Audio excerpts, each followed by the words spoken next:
uh, I'd,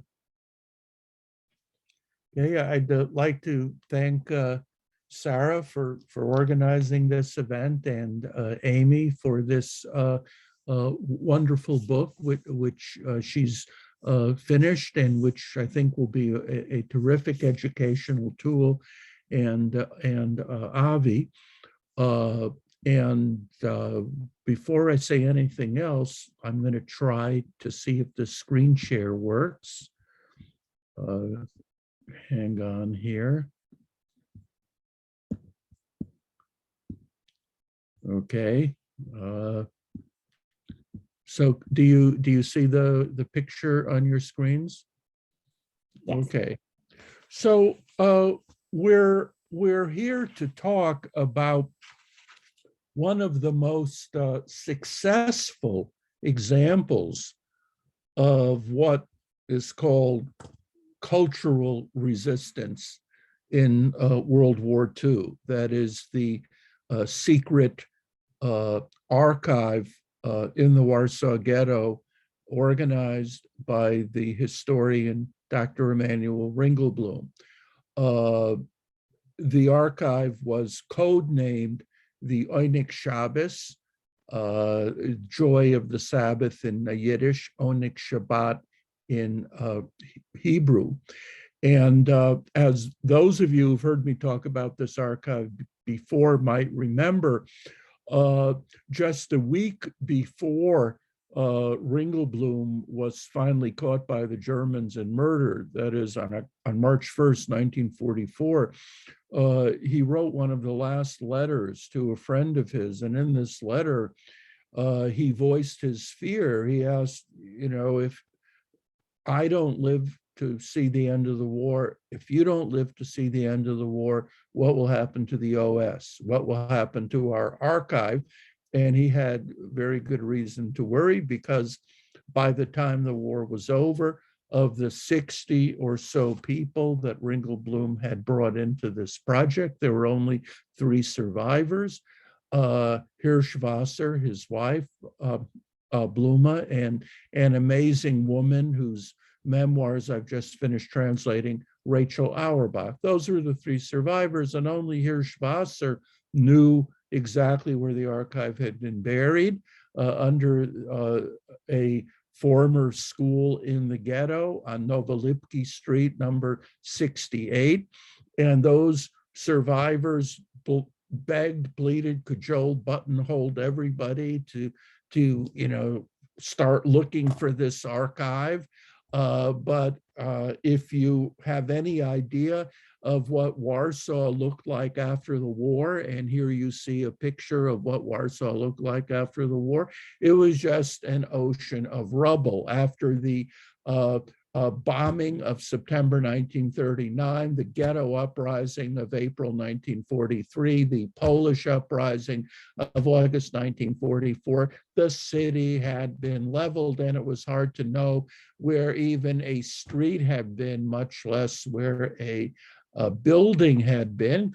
But they finally got money. That's an interesting story in itself. They brought together a team of surveyors and engineers. I'm talking here about the Central Committee of Polish Jews in post-war Poland, with help from the American Joint Distribution Committee, and using pre-war aerial photographs and using the spire of a church that had not totally been destroyed. And here you see the spire in the background, and kind of triangulating and figuring, they figured out where in this rubble the archive might have been buried, and they started to dig.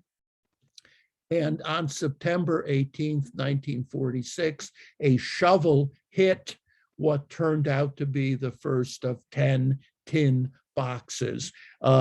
This was the part of the first cache of the archive, which had been buried at the beginning of August 1942, and which Amy describes so well in her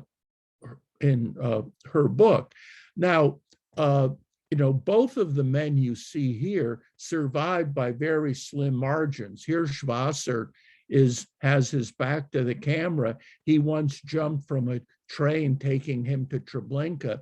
Here you see Michal Borvich, who was actually hanged in the Janowska labor camp in 1943. He was hanged, but the rope broke, and the SS officer, being a gentleman, didn't believe in hanging people twice, so he was released back into the camp, and then he escaped.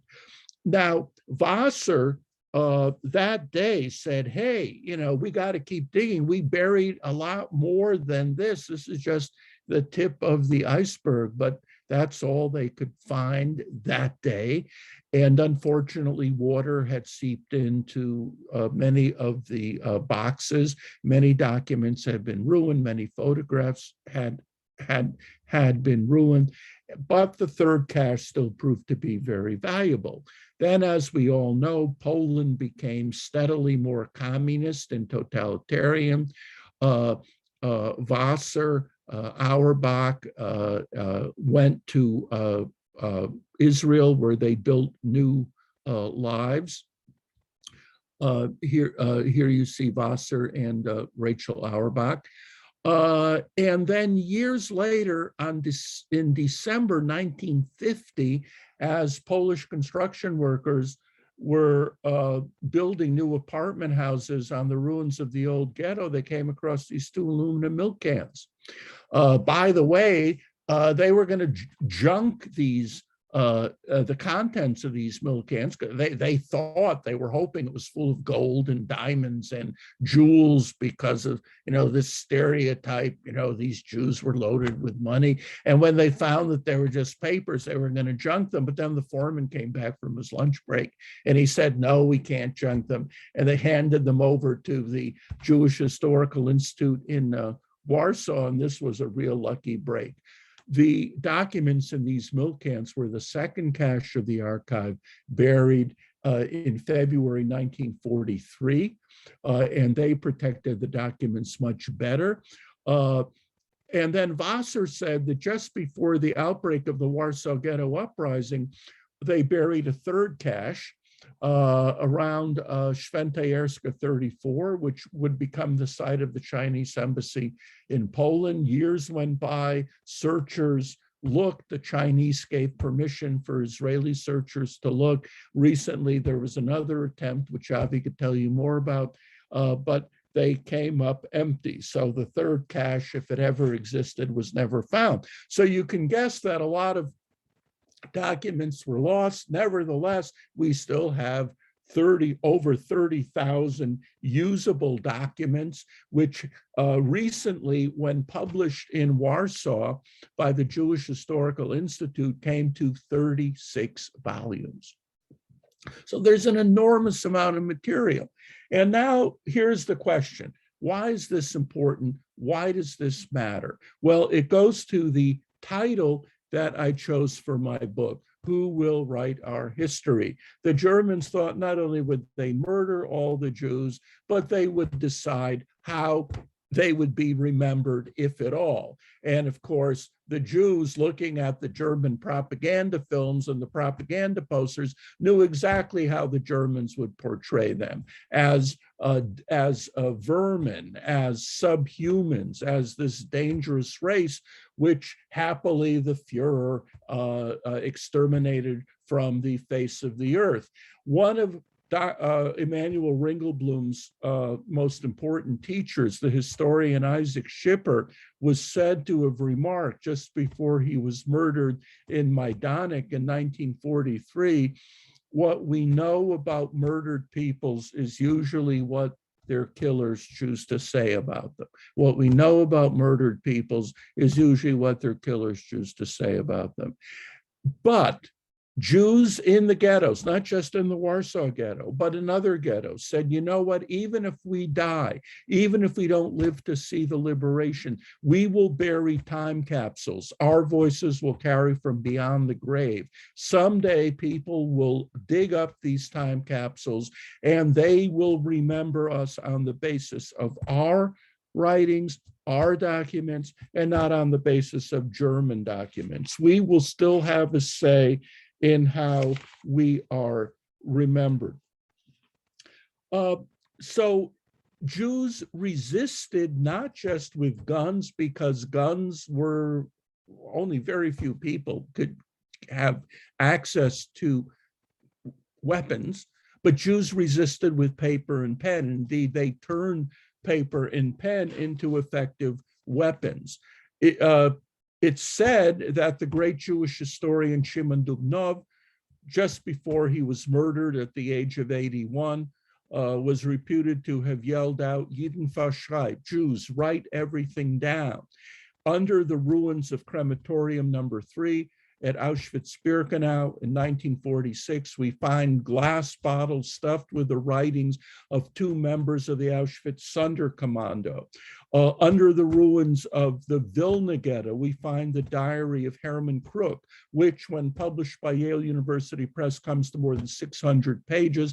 The last entry made only 4 hours before he was killed. In a death cell in Krakow, a young Jewish woman waiting for her execution wrote a journal on toilet paper, which survived and which was published by University of Massachusetts Press. People wrote because they wanted to leave a trace and because they wanted to leave a marker from beyond the grave.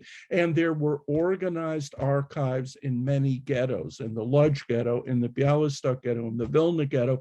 But the most important of all these archives was the Oyneg Shabbos archive in the Warsaw Ghetto. It was the biggest of all these underground archives, and it was different in many ways. It was a collective. As I said, Ringelblum brought together 60 people, men and women, young and old, the famous, the not so famous, people from all points of the political spectrum, Zionists, communists, religious Jews. It was very well organized. There was an executive committee that met every Saturday afternoon that charted strategy, that decided who would be co-opted, who would be recruited. There were interviewers who took their lives into their hands by going into the refugee centers where half the people were infected with typhus and risking getting infected by that disease themselves. They gathered information from these refugees on what was happening outside the Warsaw Ghetto. And indeed, many of these interviewers got sick and died. There were copiers who tried to make 2 or 3 copies of every document. And then there's this technical committee, which has a special place in Amy's book. It was a technical committee, so-called, consisting of a teacher, Israel Lichtenstein, who was a high school teacher, and 2 of his teenage students. And only those 3, plus Ringelblum, plus 2 of the secretaries, Hirschwasser and Eliyahu Gutkowski. So in other words, only 6 people knew at any given point where the documents happened to be, which of course lowered the possibility that if the Germans arrested a member of the archive, they would be able through torture to find out where the archive had been hidden. And the archive was able to do its work and do its work so well because it had perfect camouflage. It was wrapped into a huge organization in the Warsaw Ghetto called the Self-Help. The Self-Help supervised a network of schools, daycare centers, soup kitchen, refugee centers. And because the Self-Help was getting money from an American organization, the Joint Distribution Committee, and because the United States was not at war with Germany until December 41, the Germans gave the Self-Help a quasi-legal status. And that meant that the budget of the Oyneg Shabbos, the pen, the paper, the ink, all came from the Self-Help budget, and they could deploy their people to get information, to interview newcomers, to put together questionnaires, all in the guise of eliciting information for the various activities. The archive was also different in other respects. It had a far-flung agenda to collect stuff. That included candy wrappers, that included doorbell instructions, that included the menus of the fancy restaurants where a thin layer of Jews flushed with cash, policemen, informers, smugglers, had to spend their money on very expensive meals because they didn't know whether they'd be alive tomorrow. And Ringelblum wanted all this material evidence preserved. The archive embarked on a huge study of Polish Jewry under the German occupation, a study with 80 topics like women under the occupation, children, corruption, Polish-Jewish relations. Each topic had a team leader. Some members of the archive were team leaders of 3 or 4 different topics. The archive then, in the summer of 1942, as the deportations to Treblinka began, the archive began to gather firsthand evidence of the actual physical murder of Warsaw Jewry. The summer of 1942 was a very, very terrible time for Ringelblum and for the members of the archive.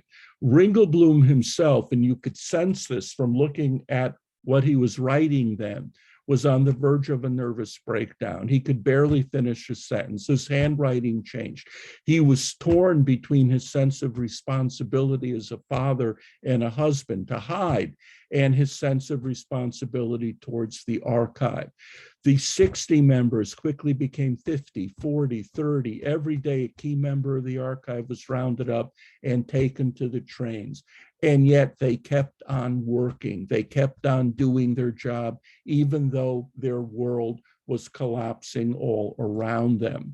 One young woman, a member of the archive, wrote just before she and her 2 kids were taken to the trains, "Why am I writing? I want my writings to be like a stone under history's wheel, like a stone under history's wheel. If the wheel of history is going in the direction of savagery and barbarism, then perhaps someday, when somebody in the future reads what I'm writing, when I'm describing hell, when I'm describing how Germans are murdering kids in the streets, they'll say to themselves, how could we have allowed this to happen? Let's make sure such a monstrosity never happens again." That's what she meant by a stone under history's wheel. And you might say that even though very few members of the archive survived, they achieved a certain kind of posthumous victory. I'm not gilding the lily. I'm not saying that everything turned out great, because it didn't. Very few survived. But they did enable us to remember the 500,000 Jews in the Warsaw Ghetto, not as anonymous, faceless victims, not as these helpless objects.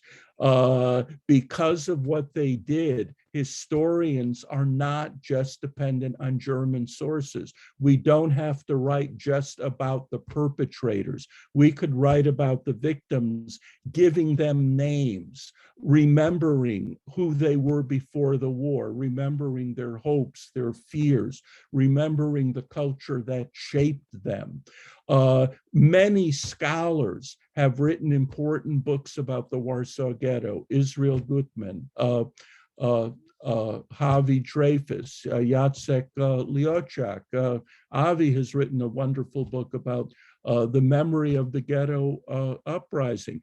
I dare say very little of this scholarship could have happened had it not been for the a marvelous achievement of the Ringelblum Archive. So I think here I will end my remarks and hand it back over to Sarah. Thank you so much for that. I'm going to pass it along to Amy and have her take over.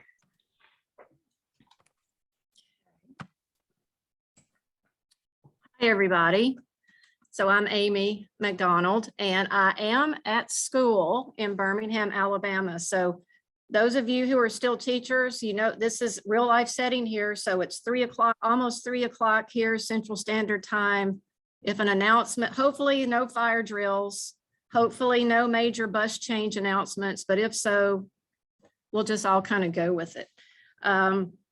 But I would like to say I am incredibly honored and excited to be here today. I want to thank Sarah for organizing this program.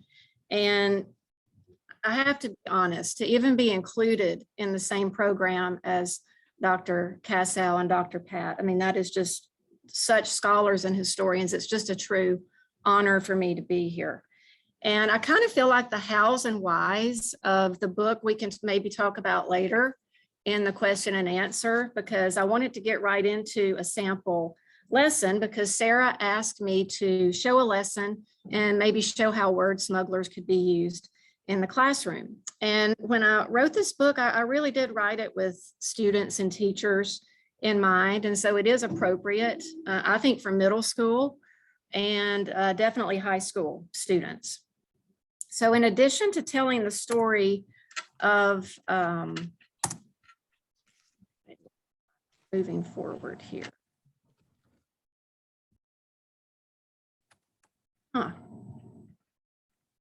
Okay, there we go. In addition to telling the story about the Ringelblum and the Oyneg Chavez archive, other topics, the book does introduce and address some other topics. For example, the German invasion of Poland, daily life in the Warsaw Ghetto, cultural and spiritual resistance, armed resistance, Jews in hiding, and the topic of rescue.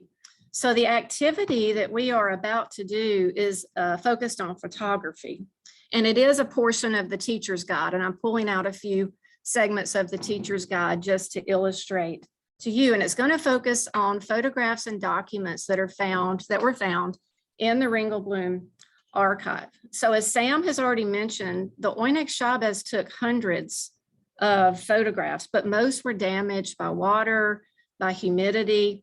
And out of these hundreds, 76, I think is the number, that were able to be saved. And many questions still remain about a large portion of these photographs. Where in the ghetto were they taken? Who took the photographs? How were they collected? Who were the people in the images? And the plan is for this, as much as we can, is to be as interactive as we can be over Zoom. And by interactive, I think the easiest thing is maybe I'm going to go through a couple of these photographs and I'm going to pose a question. And if you would, it's designed to just be a very quick blurb. If you feel like participating, just put it in the chat. We're not going to unmute ourselves. And I found that this might be the best way to do it. When I did this with my students last week for the first time, I had the bright idea that they could be responding on a Google Doc while I was going over it. And that was going great until everybody somehow started deleting all of my slides. So I didn't want that to happen today. So if you would, just when the questions are posed, you just pop something in the chat really quickly and you'll kind of get the idea of how this lesson goes. And for the sake of time, I'll be moving fairly quickly and we probably won't have time to go through them all. And don't worry, we're not going through 76 photographs, but at least you'll get an idea. So before introducing the lesson to students, I've already given them some background and historical context of the Warsaw Ghetto. They've seen some maps of the Warsaw Ghetto. And both of these are also all of these are also included in the teacher's guide. So if you would really quickly, you are seeing this photograph. And if you would, in the chat, what can you tell very briefly about the setting or location? If you would just type something really quickly into the chat.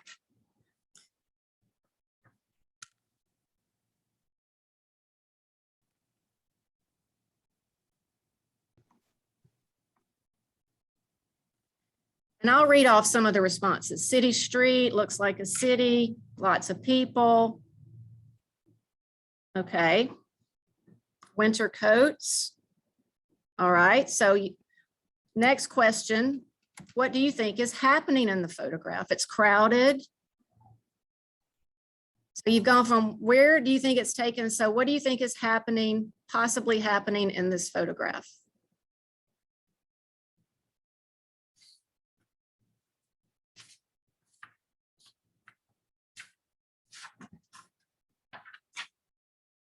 Waiting to hear somebody speak. Unsure, they're looking at the camera. And I'm usually giving students a couple, maybe a minute or so to respond. People look like they are happy. Yes. They don't look unsettled. Okay. And then the last question with this, some people are smiling.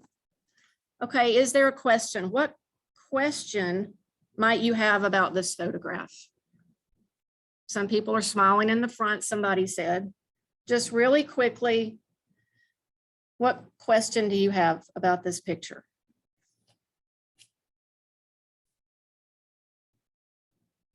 Okay, what are they doing there?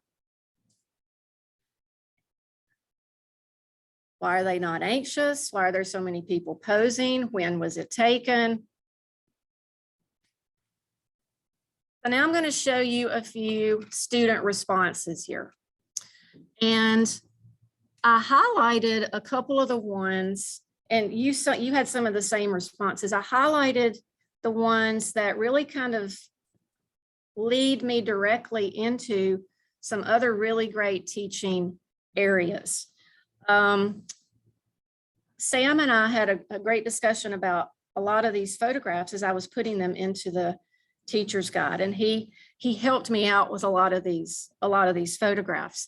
But when you look at a photo like this, and I don't give my students the information on the photograph until after they've already gone through these first few questions. It's just kind of like a little analysis of the photograph, and then I go into providing some of the background of the picture. And so the picture was probably taken somewhere near the Judenrat building, and it does show a crowd happy about something. And this is a great opportunity to teach about the difference between, or the differences in who's taking the picture, because the Germans were really, really good at using their own photography, perpetrator photography, as a way to, as a form of propaganda, as a way to make Jews look disgusting, as a way to look filthy, as a way to look weak and passive. And on the flip side, what the Oyneg Chavez photographers were trying to do is they're using their photography to show, as Sam said, Jewish agency. They're showing these are active, vibrant people. They are happy about something. These are not weak, passive victims. And this is showing, faces of human life. One of the things that I've really learned in teaching is it's really important with students, especially I think with all of us, is like to translate, how many statistics do we always see? But it's a really important thing to translate statistics into people. Okay, the next one. This is a food ration card in the Warsaw Ghetto. So just really quickly, how many calories do you think the average person consumes on a normal basis? Just very quickly.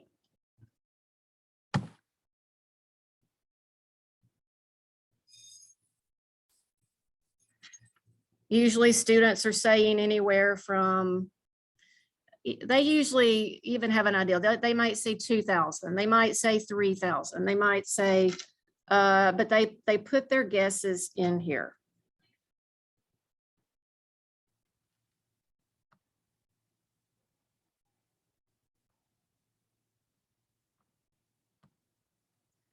I then have them define the word ration in just a couple of words. And vocabulary is a big thing a lot of times with my kids. So I have them define the word ration. After they do that, and this is a really powerful piece. It's called Chronicle of a Single Day. I don't know if you can see the title up at the top here, but I wanted to read this because they've looked at a ration card. They've talked about calories, and they've looked at a ration card, and we've talked about what ration actually means. And then we look at this and read this excerpt. How much longer to go? If you can hear that in the background, it's the kids leaving school. And this is written in 1941. And he says, how much longer to go? 8 hours, though you can't count the last hour from noon on. By then you're already in the kitchen, surrounded by the smell of food. You're already prepared. You already see the soup. So there are really only 7 hours to go. The world's turning upside down. A planet melts in tears. And I am hungry, hungry. I am hungry. And I asked the students to respond. How did reading this excerpt change your perception of the ration card? And these were some of their responses. They get the point that this wasn't really enough to live on for very long. And we've talked about once they put in 2,000 calories a day, 3,000 calories a day, whatever, we talk about the actual number of what the official rations were. And rations for Jews were about 184 to 200 calories a day. And we talk about the importance of soup kitchens and sometimes how the soup might have been the only food that they got for that day. Going to the soup kitchen could possibly increase your number of calories from, say, 200 to maybe 700. And this was going to ensure survival another day, another day, another day. Sometimes the bowl of soup, somebody said, gave people a little bit of hope. And this is, as Sam has already mentioned, a great opportunity to talk about the Jewish self-help agency in the ghetto. There were over 100 soup kitchens in the Warsaw Ghetto. It's an opportunity to talk about Rachel Auerbach and her soup kitchen on Leszno Street. How the soup kitchen itself was a form of resistance. It was a form of holding on. It was a form of being determined to live. And the soup kitchens also, as the years progressed, also actually became not only were they places for families to meet and communities to meet and a place to come for a bowl of soup, they were also places where resistance groups came and were able to plan activities. This is one of the favorite photographs of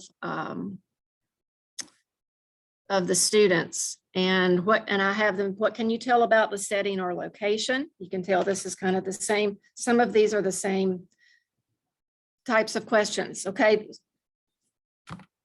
What do you think is happening? Okay, I think all of us probably, based on what we already know, we probably know what is happening. But kids, when they see this picture, they're not really sure what actually might be happening. I asked them, what kind of question do you have?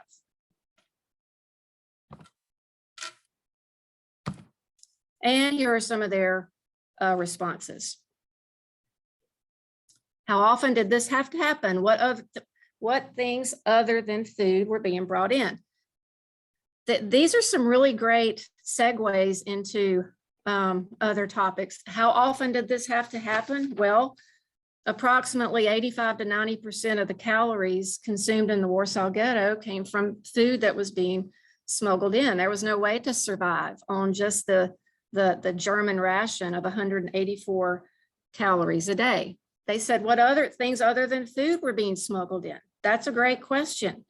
There were other things besides food being smuggled in. There was a whole kind of secret economy going on between Jews in the ghetto and Aryans on the Poles on the Aryan side.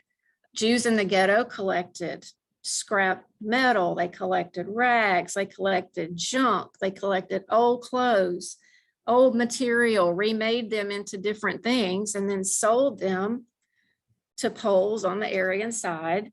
And the money made from these kind of underground businesses, secret businesses, made it possible for them to buy food. And selling their belongings was one way for, smuggle. If you were going to get smuggled food, there had to be a way to buy it.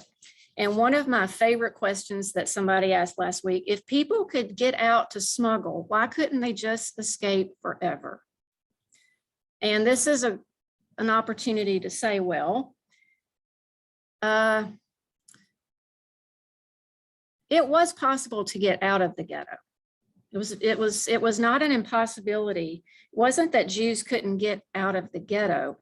The question was, how would they survive on the other side? The anti-Semitism, they would be turned in by Poles who were being offered rewards by the Germans, rewards like bags of sugar, vodka, extra food. Anybody caught helping Jews who escaped from the ghetto faced the death penalty. I think a lot of times we have kids, what's the thing, avoid simple answers to complex questions. It's not just as simple as why didn't they run away somewhere, or why didn't they hide somewhere, or why didn't they, if they could get out, why didn't they just escape forever? These are very, very, very complex issues. Okay, 2 photographs. I asked them, what differences do you see in the children in the 2 photographs? So one of them is in an orphanage, and then one of them is street children.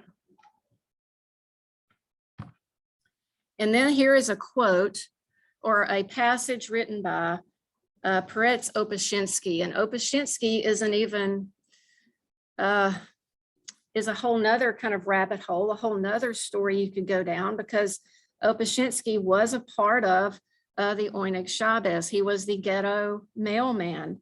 And this position allowed him, it was a job within the ghetto, but he also was able to see so many different groups of people within the ghetto. He wasn't just a mailman. It was like he was a daily reporter going around the ghetto, reporting on daily life and events in the ghetto. And he wrote many, many, many pieces for the Oyneg Shabbos. And we read this portion of Children on the Pavement. Children on the streets, however, are the war's darkest stain, and it can't be washed away. Everywhere you turn, you see them, hungry, abandoned children begging with outstretched hands. The children stand there in heat and dust, rain and cold, snow and wind. Every day you discover abandoned children. They answer the question, why do you think Opashinsky said that children on the street are the war's darkest stain? And I think their responses speak for themselves. They get the point that these are innocent children. Children are supposed to be taken care of. They are suffering and are unable to take care of themselves. Going back to the 2 photographs, it also shows how, there are different children's organizations within the ghetto. There were children's centers, there were soup kitchens, there were orphanages, and these were all run by Jewish institutions and and by the Judenrat and by Sintos, which was the Society for the Care of Jewish Orphans. And the street children and the orphans, many writings have said were, Ringelblum himself talked about just the tragedy of the children on the streets. And of the approximately 100,000 children in the Warsaw Ghetto, over, I think it was maybe 80% needed some kind of assistance, and a large percentage of those did not get any help. Okay, what do you think is happening in this photograph? This one is a little harder to decipher. And they usually say that they're buying something, but what's happening here is this is a woman selling pieces of coal and pieces of wood. And the Germans didn't allocate coal to Jews in the ghetto. So any coal that was bought had to be smuggled in, and heating would be a huge problem. And if there was no heat, then the pipes would freeze, and this would cause huge sanitation issues. So this is an invitation that was found, and it is an invitation to a children's performance. And I think this kind of gets to the heart of maybe just a big, this to me is really, really symbolic of the Oyneg Shabbos, because we're going to get to, you're going to see some of their responses here when we ask about, for example, why do you think Jews in the Warsaw Ghetto continue to have plays and concerts? And this was a big children's performance. It was to raise money for children in the ghetto. It was performed at one of the largest theaters in the ghetto. Kids from all over different schools in the ghetto came and performed. And students' responses to why do you think they still continue to have plays and concerts and things in the ghetto? To try and keep their humanity, to try and still be as normal, to keep their morale up, to stay sane, to keep hope.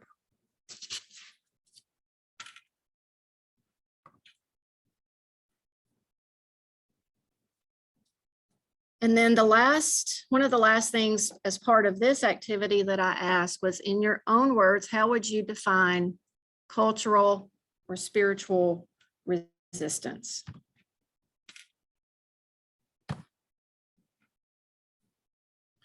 And these were some of their responses. To protect their culture and beliefs, resistance can be seen as doing the opposite of what you're expected to do. They know that something is not right, so they resist. I don't know about your students, but a lot of times they get very angry at a lot of this injustice, a lot of this persecution. And their initial response is fight. Why didn't they fight back? And of course, we talk about the Warsaw Ghetto uprising, but we also talk about the challenges and why armed resistance was so incredibly difficult. But that, in addition to armed resistance, there's cultural resistance, there's spiritual resistance. There were so many acts of resistance. There was secret education. There was taking care of children. There were women's circles. There were newspapers, publications. Writing was a form of resistance. Soup kitchens were a form of resistance. So I wanted to show a couple of examples of some of the student work that I got, just because I know for me as a teacher, I'm never really sure what resonates. When you give a reading assignment, for example, believe you me, when writing this book, if this was going to be for students, I already know that getting them to read a book is going to be a challenge, and it better not be a big book. So when I wrote this book, when I gave it, I said, look, guys, it's thin, it's small, and this scores a point as far as, okay, maybe in their minds, maybe we can do this. And I thought I was making a whole lot of headway, and got through the whole book and got through a whole lot of the lessons. And at the very end, I said something about the author. And one of the kids said, wait, you wrote this book? It can be very humbling, believe you me. But so as a teacher, sometimes it's really important. I need to see, what works and what doesn't. And I need to see what resonates and what doesn't.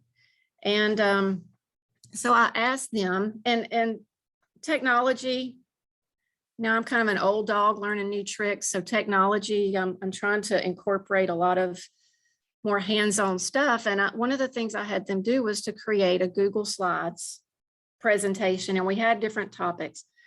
But one of the topics for the last slide, was to create a slide illustrating 3 overall themes. What 3 words would you use to describe the story? Illustrate your choices.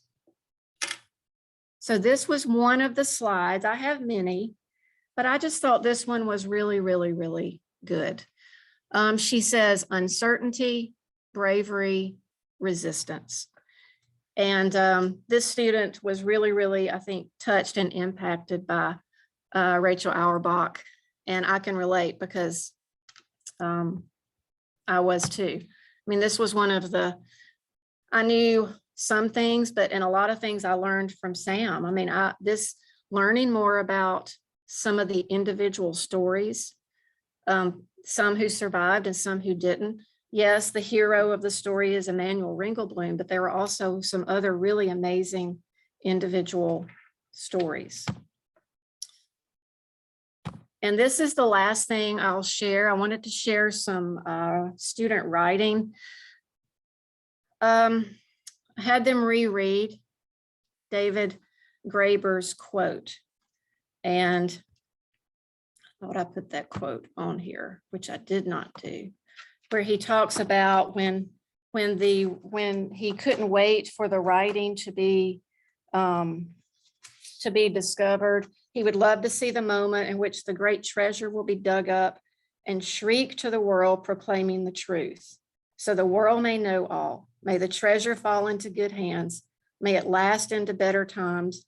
May it alarm and alert the world to what happened and was played out in the 20th century. We may now die in peace. We fulfilled our mission. May history attest for us. So I asked them to read that and talk about a last will and testament. And to bring it all full circle and to relate it back to today, I said, if you could write a last will and testament and bury it, what would you want the world to know about you and your life when it was discovered? And some of their responses really touched me. Student says, my life and the things I went through to come to the US. This about the pandemic, I thought was really, really powerful. She said, I haven't exactly done much as I'm just a 16-year-old living in a time of peace. If I had to write something, I'd most likely write a little bit about myself in the 2020 pandemic. I don't think students are asked enough about the effect of the pandemic and the effect on their mental health. If they are, no one even cares and everyone just says to deal with it.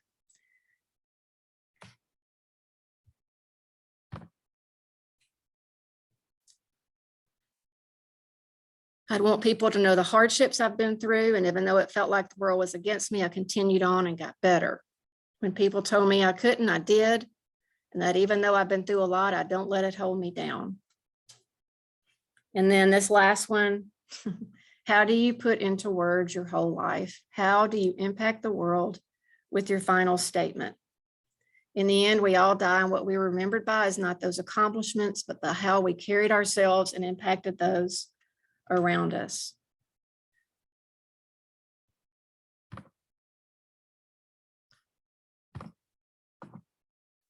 So are we doing, Sarah? I think that kind of was that pretty, I forgot to set my timer, so I think that was about 20 minutes or so. Yes, it was very good. Thank you so much. So I'm going to hand you over to Avi to take questions. Okay, great. Thank you. Thank you both to, thank you, Sarah, and thank you to Amy and to Sam for 2 wonderful presentations. I do want to remind folks that if you have questions for Amy and Sam, if you can drop them into the chat, or we're a small enough group, I think also that folks can raise their hands if we have the capacity to unmute, if you can ask brief questions. I'm gonna start while people are thinking of questions that they want to type in. And the first question that I want to ask, so Amy, you mentioned in the beginning that you know, you're talking about sort of the curriculum guide or what you've developed in terms of you know, teaching materials. But I think it would be really helpful that the book itself is quite remarkable, you know, and I think I want to thank Sam for, I think first, you know, telling me about it and introducing me to you and giving me the opportunity to read it, because I think you really have done something quite remarkable to create sort of, to provide your students and students with a way in to learn about the history of Ringelblum and the Oyneg Shabbos archive, but in the form of a small book, which I think is incredibly important. We'd all agree. I'm teaching college students that I can't get them to read either. So it's so incredibly important that you've done that. Can you, just by way of starting, and I'll ask this to you, but I'd love to hear Sam's thoughts on this as well. Can you tell us a little bit about how you wrote the book, how you decided to tell the story, specifically from the perspective of, Sam's book focuses on Emanuel Ringelblum and the Oyneg Shabbos archive more broadly, why you decided to, focus on Yisrael Lichtenstein and Nachum Gzivach and David Graber sort of as your way in, Right. and what that enabled you to do in terms of telling the story that maybe Who Will Write Our History, which, by the way, Sam, it's interesting because Who Will Write Our History, the film version does it from the voice of Rachel Auerbach too. So we have different voices retelling the story. Yeah. But Amy, why don't you start and tell us about sort of the how and the why you decided to tell the story this way? Okay. And thank you so much for saying all of that. But I will go back to, I think, 2019. Sam, you were speaking at the JFR Advanced Seminar, and I think also too, the film it was still really, really new. And I can remember leaving that conference, and I knew the story because I had read Who Will Write Our History a couple of years before, but I was just really impacted then by the story of Israel, the teacher, and his two former students, David and Nahum. And that just stuck with me. And I just thought, wouldn't that be something that would really resonate with students? I mean, these were three of the most important, members of this whole group, because they were the only ones who knew the exact location. And they actually, for the first cache, they were the ones that buried it. They collected it, they protected it, they buried it. And so I was really struck by their story.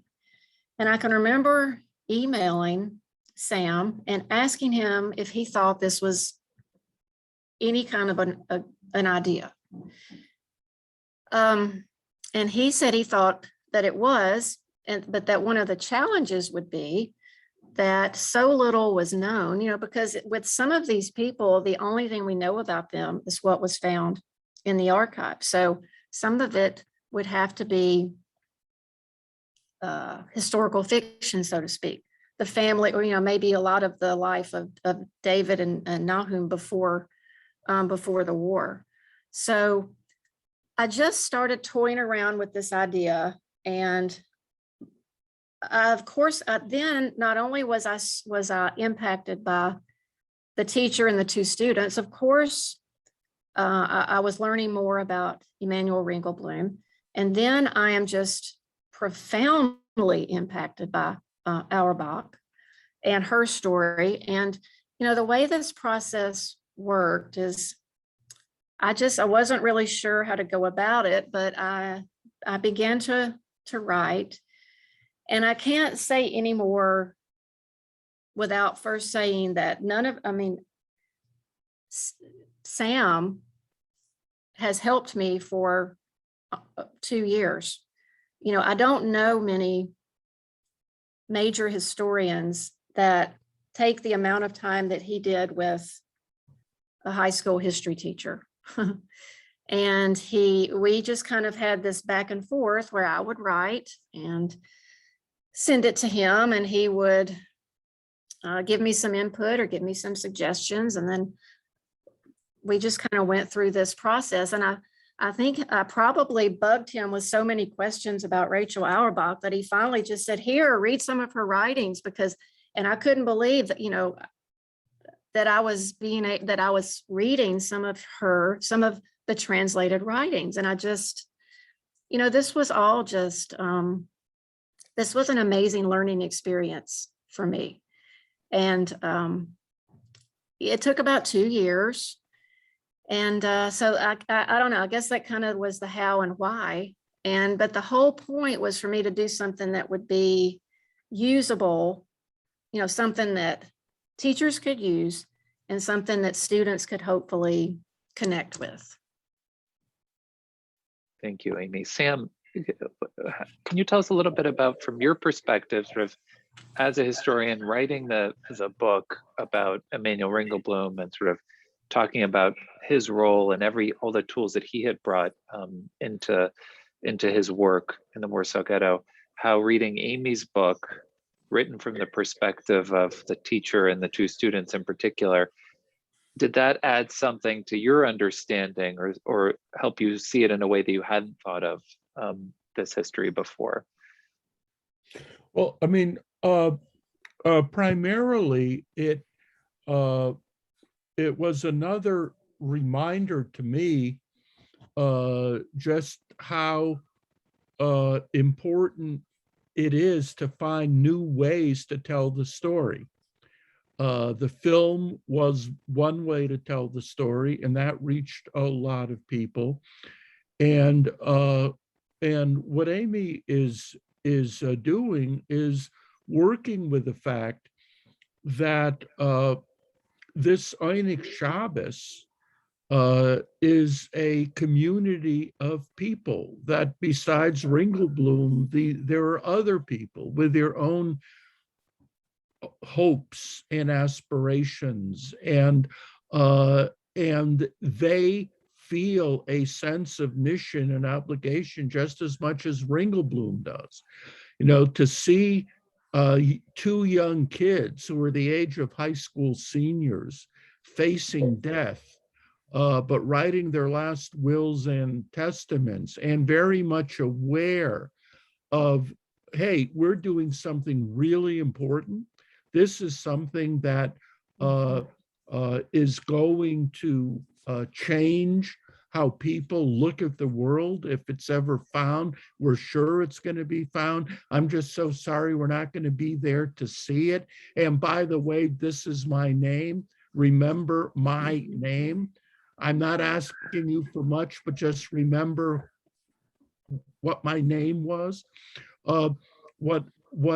What Amy is doing, and there's so much more left to be done here, is this process of individualization, individualizing this whole enterprise, moving beyond Ringelblum, looking at some of the other people. These other people also have their stories. Israel Lichtenstein's wife, Gela Sexton, was an amazing artist. She had an incredible story. Both he and his wife left their testaments, and they both spoke about their 20-month-old daughter, who they knew would not live to see the world, to see the post-war world. So this is just, this kind of reminds us of the whole range of perspectives and possibilities and vectors that are there in this kind of a story. On the one hand, a bunch of people collecting paper, but it's so much more than that. Thank you. And Amy, I think what Sam is suggesting is that there are so many more stories to be told. So once you've recovered from writing this first book, there's a whole series here of stories to be told. But it is quite remarkable, right? That I mean, that is one of the things that's quite revealing here, that the dignity of every single human life and every single name needs to be recalled and remembered, and every person has their own experiences that they bring to this. And just remembering, especially in a case like this, one of the challenges when we teach the Holocaust is to break through sort of the enormity of it and to focus on the individual experiences. And even telling the story from the perspective of one or two individuals is so important to be able to do that. I have a question here from Alan. Thank you, Alan. So Alan writes, thanks you for your terrific presentation, and notes how much you exemplify the importance of storytelling. and wants to ask if you can tell a little bit more about when you initiate these lessons. Can you tell us a little bit more about the initial reactions of your students? And I'll add to Alan's question, in addition to the initial reactions of your students, when you finish the lesson, what do you find is sort of the number one or two things that really stick with them after they learn this history?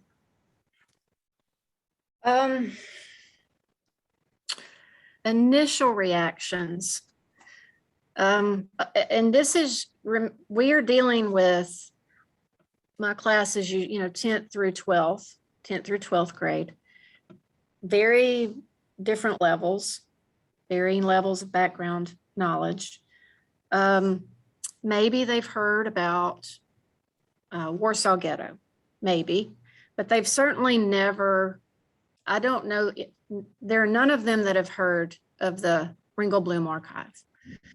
So I think the thing that sticks, or one of the takeaways, I think, for students especially, I don't know that they've ever thought about unarmed resistance. I don't think that they've ever, I think that that's a whole new concept to them, because in their minds, resistance is fighting, fighting back, and fighting back in this context means with weapons, guns and bullets. I think that's a huge takeaway. And it's introduced, even as far as introducing it, when I began kind of providing background for the Warsaw Ghetto, and we talk, we're just talking about daily life, daily life in the ghetto, and the regulations and the anti-Jewish decrees, and the cruelty and the hunger and the disease. The clips, and I try to be careful about what I show them, but the clips of the children and the people on the streets. This is all new. This is pretty new to them.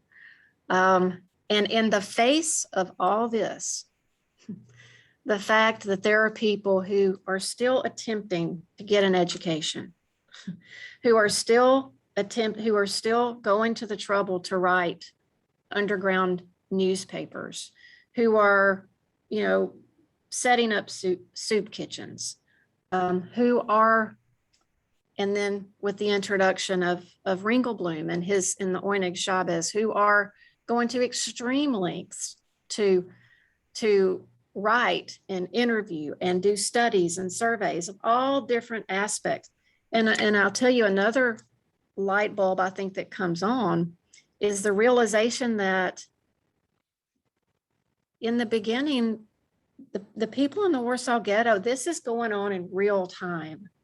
These are voices in real time. And the Jews in the ghetto didn't know what was in store for them, and how the viewpoints, how even the function of the Oyneg Chavez started to change.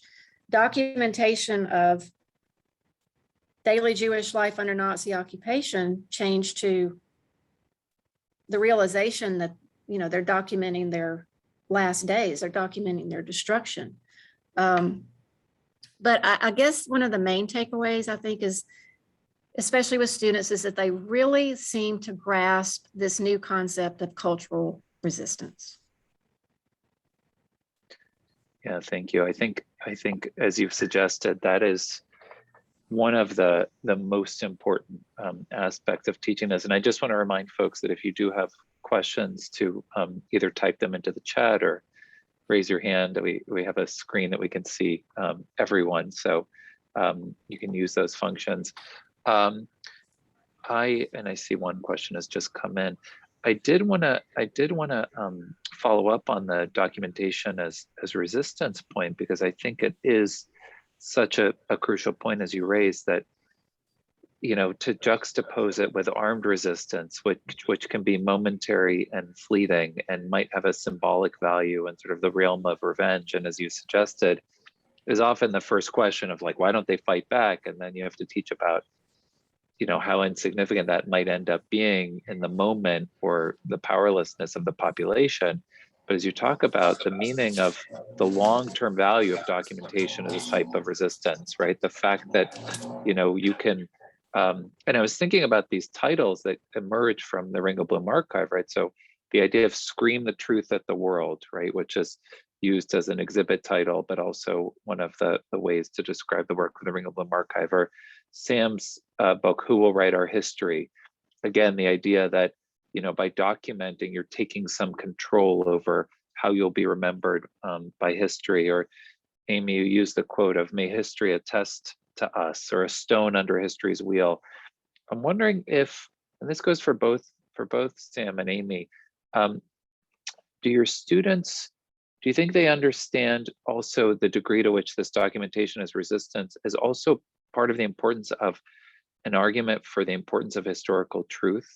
That as we live in a time and an era where denial is on the rise, where the people who are doing this work are documenting because the Nazis are going to try to deny their crimes, that part of this is also making a case for how important just truth is, right? That there is no there's not opinion and both sides to this matter, right? That there are things that happen and things that didn't happen, and we have to make a case for how important it is to teach about history and to do it well, and to understand that people understand the value of history. I don't know, is that something that you feel like they take away from this?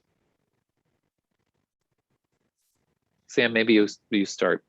Yeah, no, I think this issue of historical truth is very important. Ringelblum struggled with this because on the one hand, he was very committed politically. He was a political radical. He belonged to a very left-wing party, and he was under kind of a lot of pressure to be politically correct in everything he said and wrote. But on the other hand, he himself talked about the tension between ideology and the need to be truthful. And so in the Onyx Shabbos archive, he encouraged all different viewpoints and all different materials. There are a lot of documents in the Onyx Shabbos archive that show Jews in a very negative light.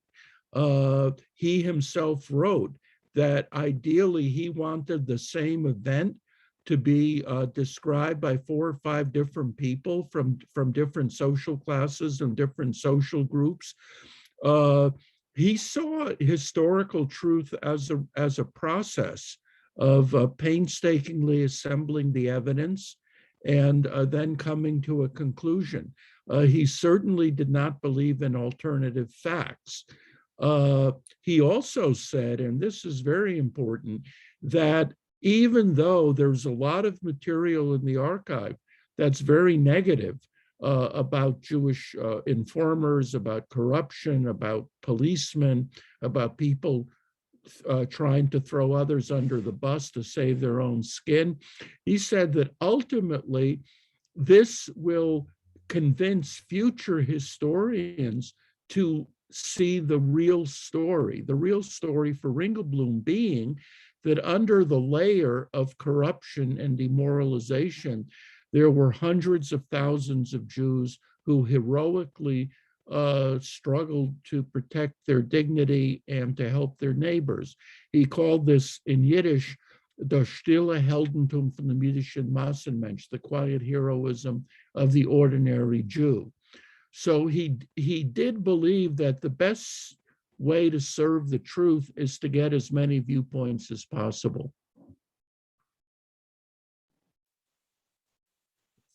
Thank you. I'm gonna add, so we have a question that came in from Stu. Thank you, Stu Abrams. Stu writes, first to Amy and Sam, thank you so much for a wonderful presentation. The 2 concepts that stick with me from the presentation is individualizing and identity. Amy, based on the conclusions that your students come to relative to the history of the Warsaw Ghetto and the conclusions that they come to about themselves, I'm wondering what connections you and your students make to other aspects of Holocaust education and other genocides as well. So do they draw any lessons? You talked about sort of the contemporary moment, and I'm going to drop something into the chat that I think might be relevant for the contemporary moment. But do they talk about other genocides that are happening in the world, other aspects of historical suffering, you know, the need to document that? Are there connections? And Stu, if there's something you want to add, please feel free to add to that. Well, you know, I do at the I do. Time is always an issue. So, but I think that's a really important point to make those connections to today, to other genocides. Now, have we done that at the moment? No, I'm still kind of moving in that direction. That's something that I kind of do as a conclusion to, and I have a Holocaust studies, a semester-long elective. So the connection to whether it's other genocides, other atrocities, yeah, that's something that we will make connections with a little later on. I'll just note that I dropped into the chat because it really struck me when you mentioned about your student who was wondering about sort of writing about the moment that we're going through now. And I think, you know, it's really, so I have a colleague at the University of Connecticut who started something called the Pandemic Journaling Project, which is exactly for this purpose, to give people all over the world a chance to write about their experiences and to journal. And because I think documentation and journaling, right, is also very therapeutic. There's something about, and you know, I don't know if Sam, you see this in the Warsaw Ghetto as well, that just the act of journaling, people feeling that they're writing through a very profound historical moment, and that they have to process what they're witnessing, they have to process what they're seeing. Yeah, they're documenting it for the future, but there's also something very much in the moment that has value to it as well, that is incredibly important. I don't know if, you know, and if that's something that you see here, because it's interesting to think about. It really struck me, Amy, what you mentioned about your students sort of saying, you know, I want to write about what I'm going through right now, that this motivated them to want to do that.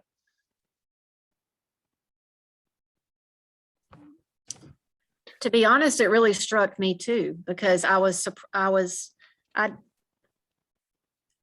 told my kids, I call them my kids, I said, I hope you don't mind, you're going to be guinea pigs. You are the first group of my students that will, you know, we're doing this together. We're going to read this together. So I didn't know what we would come away with, you know, the connection to today. And some of their responses really, you know, I was surprised, and I was reminded, you know, how you say you were reminded of things, how important it is to allow them to make those connections. Yeah. Well, I think I want to thank you as the moderator for giving me the opportunity to you know, converse with both of you, and thank you everyone for those wonderful questions. I'm going to throw it back to Sarah to offer some words of conclusion, but thank you both for bringing this work to us. Yeah, through the virtual applause. Sarah, over to you. Thank you. Thank you so much for joining us today. And thank you so much to our participants for your talks. It was fantastic. I am currently working on our next Teachers Teaching workshop. So please be on the lookout for that. I'm going to put in the chat our website so you can follow along and see when that's going to come up. And I hope you have a good rest of your evenings.